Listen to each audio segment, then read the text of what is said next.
Break down அப்படிங்கிற Hollywood படத்தோட remake தான் இந்த படம் அப்படிங்கிறது பலரும் சொல்லியிருப்பாங்க, நமக்கு தெரிஞ்சிருக்கும். ரோட் த்ரில்லர் தான். பட் அந்த ரோட் த்ரில்லரை ஒரு ஒரு ட்ராவலில் வந்து வைஃப் த்ரிஷாவை தொலைச்சிடுறாரு அஜித். அவங்கள தேடி போகிற ஒரு கதை தான். கடைசியில் என்ன ஆகுது அப்படிங்கிற மாதிரியான முடிவு தான்.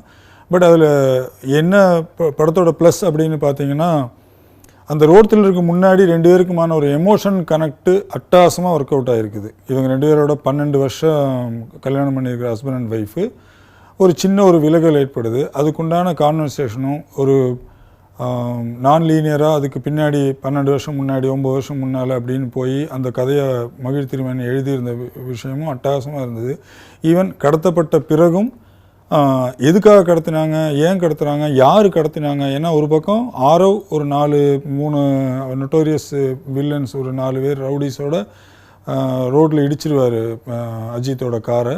அவரும் ஒரு பக்கம் வருவார்.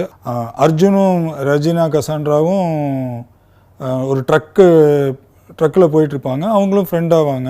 அவங்க கடத்தினாங்களா இவங்க கடத்தினாங்களாங்கிற ஒரு கன்ஃபியூஷன்ஸ் இருக்கும். கடத்தின பிறகு அது ரிவீல் ஆன பிறகும் கூட திரும்ப ட்விஸ்ட்டுகள் அப்படின்லாம் வந்து இன்டர்வல் பிளாக் அப்போது எதுக்கு ஏன் என்னன்னு அஜித் மாதிரியே நம்மளையும் யோசிக்க வச்சுருந்தார் மகிழ் திருமேனி. அது ரொம்ப அட்டகாசமாக இருந்தது. படத்தோட ப்ளஸ்னால் நிறைய ப்ளஸ் சொல்லலாம்.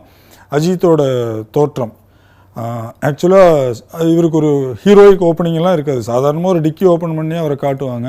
பட் அவரோட 12 வருஷம் முன்னாடி காட்டும்போது க்ளீன் ஷேவில் ஒரு லுக் காட்டுவாங்க.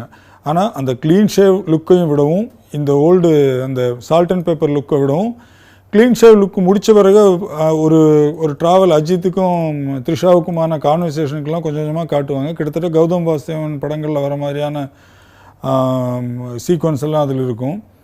அதில் வந்து ஒரு 4-5 நாள் தாடியோடு இருப்பார், ஒரு லேசான தாடியோடு இருப்பார். அட்டகாசமாக இருந்தார் அஜித்.